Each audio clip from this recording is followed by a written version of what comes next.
В Ленинском районе прошла спартакиада по адаптивно-физической культуре. 2 дня соревновались жители с ОВЗ. Первый день – дети, второй – взрослые. Спартакиада не проводилась в районе с 2018 года. Инициатором ее возобновления стал сотрудник управления социальной защиты. Ее поддержал заместитель главы района Прокопий Петров и специалисты комитета по физической культуре и спорту. Совместными усилиями была проведена вся подготовительная работа. Привлечены спонсоры, которые представили средства на приобретение подарков, грамот и всех необходимых атрибутов. Подготовка шла серьезно. Днем и ночью сотрудники спорткомитета придумывали состязания, разрабатывали логотип. Хотелось, чтобы он нес в себе глубокий смысл. Долго думали и наконец-то нашли подходящий вариант. На изображении появился стерх. С этой птицей связана интересная легенда. Моя мама родом из Сунтарского Улуса и рассказала такую легенду про одного мальчика, который с детства не мог ходить. И вот, получается, к нему однажды зашел шаман и говорит: почему ты лежишь, давай сходи, посмотри на танец стерхов. А у народа Саха танец стерхов считается священным, который исцеляет людей. То есть один раз увидишь танец стерхов и до конца жизни будешь счастливый. Ну и мальчик, получается, эту историю услышал и каждый день отцу говорил: давай сходим на озеро, посмотрим на танец стерхов. Ну и не втерпешь было. И в один момент он сам пополз в сторону озера, увидел танец стерхов и начал ходить. Сейчас, говорят, он живой, тоже живет, уже ходит.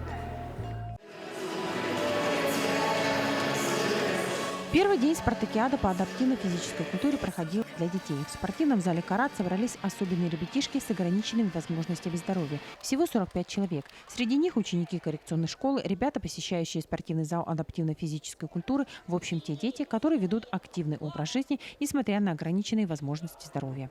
У нас, на самом деле, данные соревнования проходят с 2010 года. Мы не могли, проводить вот так в обширном виде и настолько о себе заявить, потому что у нас не было зала адаптивного физической культуры и спорта. На данный момент он у нас и есть. Мы заявляем о себе, что мы в этом направлении работаем.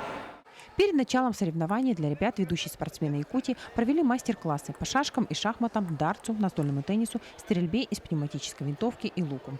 Это стрела лука, это тетива, вот, а это плечи. Вот. Сейчас я буду показывать, как стреляют. Юлустан Иванович проводит мастер-класс с точного лука.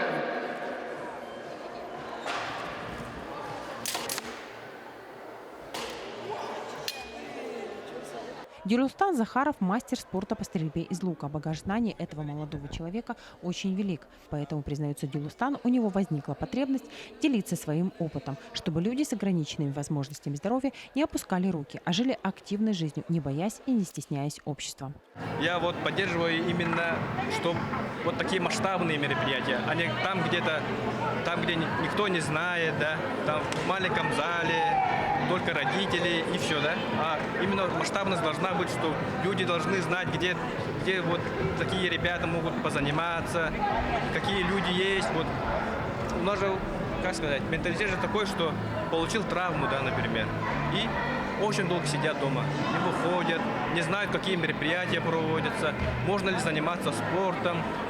Вот. И вот именно для таких людей, да, и организовываются вот такие масштабные мероприятия, чтобы они увидели в новостях, например, да, в телевидении увидели, в газете, и уже получили вот стимул, чтобы выйти из дома, пойти позаниматься, даже если не профессионально, то для поддержания своего вот здоровья, да. Пострелять из лука хотели все. Уже очень понравилось это занятие детям. Окружив молодого тренера, ребята задавали вопросы, рассматривали лук и стрелы и интересовались, как можно стать таким же успешным спортсменом, как их сегодняшний педагог. Стрельба из лука, я даже не ожидал вот такого ажиотажа, да. Они вот сразу подошли, потрогали все, очень у них желание позаниматься, да, узнать что-то новое, вот. Очень хорошее. Мне очень понравилось. Также ребята поучаствовали в игре «Веселые старты», покидали мяч в кольцо. Я бегала хорошо, у меня есть одноклассницы со мной бегали, и мне очень понравилось. Олеся Гинц – мама ребенка с ограниченными возможностями здоровья. Ее сыну 14 лет. Учится он в коррекционной школе. Родители уделяют мальчику очень много внимания, посещают кружки по адаптивно-физической культуре, участвуют в спартакиадах, конкурсах, в различных мероприятиях, проводимых для детей с ОВЗ.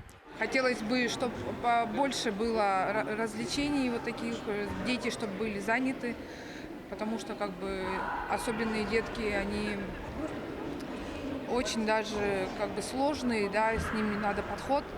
Не каждому нравится какой-то вид занятия. Это, конечно, индивидуально. Очень тяжело, конечно. Ну, как бы моему ребенку нравится ходить на такие мероприятия, но быстро устает. Всем организаторам спасибо, что уделяют нашим деткам внимание. Лилия Галимова привезла на спартакиаду дочку. Лизе 10 лет. Девочка впервые принимала участие в подобном мероприятии, хотя кружок по адаптивной физической культуре она тоже посещает регулярно. Моя дочь постоянно посещает адаптивную физкультуру и очень хотела пойти. Мама говорит, ты не забудь, мы утром встаем. Я говорю, да, конечно. Она очень рано встала, собралась, позавтракала даже. Говорит, мама, мы сейчас едем, не забудь. Я говорю, да, конечно, доченька. Нам очень нравится посещать такие мероприятия. Да, она активная, ей нужно спортом заниматься как бы. Она лучше себя чувствует, она с удовольствием туда ходит на адаптивную физкультуру. Лиза в этот день поиграла в шашки, это любимый вид спорта девочки, в дартс и посоревновалась в веселых стартах. Вместе с воспитанниками коррекционной школы приехал директор учреждения и педагоги. Они были до конца мероприятия, поддерживали своих участников и болели за каждого. Как известно, в коррекционной школе у нас все дети с ограниченными возможностями здоровья. Поэтому сегодня у нас 15 человек, начиная с 1 по 9 класс, участвуют. А вообще хотелось бы, конечно, чтобы все наши дети участвовали в этом мероприятии. Безусловно, такие мероприятия нужны. Из-за ковида 2 года соревнований по спартакиаде не было. Дети, конечно, в 4 стенах очень скучают. Им нужно общение, нужна социализация. Поэтому я считаю, что не раз в год такое мероприятие нужно проводить, а минимум хотя бы 2 раза в год. И не только для детей-инвалидов, но и для детей ОВЗ. Кружок по адаптивной физической культуре ведет Ольга Харченко. На сегодняшний день это единственный педагог-тренер этой категории детей. Секция наша направлена на социализацию. Дети учатся общаться, учатся движению, развивают свои физические качества, абсолютно все те же, как и на обычной физической культуре. Эти семьи, они редко куда-нибудь выходят на массовые мероприятия по разным причинам. А когда мероприятия нацелены конкретно на них, где их ждут, где им рады, они уже идут туда с удовольствием, они не боятся туда идти, что им там что-то не понравится, или их там кто-то может обидеть, или они там будут чувствовать себя ненужными, например. Обязательно нужны такие мероприятия, которые направлены именно на общение, социализацию этих детей и этих людей, чтобы они приходили, общались, занимались спортом и позитив от жизни получали. Ольга Харченко осталась довольна участием ребят в спартакиаде. Они получили высокие оценки, взяли несколько первых и вторых мест. Хотя многие с некоторыми видами спорта были до спартакиады не знакомы совсем. Изначально я думала, что на станции, то есть шашки, шахматы, настольный теннис, дартс, будут записываться мало детей. А на самом деле свои возможности показывают даже те, кто этим никогда не занимался. Потому что я вот смотрю, что ребята у нас пошли, не стесняясь, на настольный теннис. То есть он, возможно, даже и ракетку еще ни разу не держал, но он сейчас попробует, и потом, возможно, его заинтересует этот вид спорта. Дети с удовольствием участвовали во всех соревнованиях. Счастливые выполняли спортивные задания, проявляли смекалку, ловкость, бегали, прыгали, играли. Настроение было у всех приподнятое, впечатления остались хорошие. Участники сказали, что уже ждут следующего года, чтобы снова прийти на мероприятие. По итогам соревнований все ребята получили грамоты, медали и ценные подарки от спонсоров. Такие игры должны проводиться почаще, конечно, и они сплачивают детей. Во-первых, не только детей, а всех инвалидов. Потому что они, засидевшись дома, они уходят сами в себя. Тут, я думаю, сейчас вот они пообщались, они получили задор бодрости.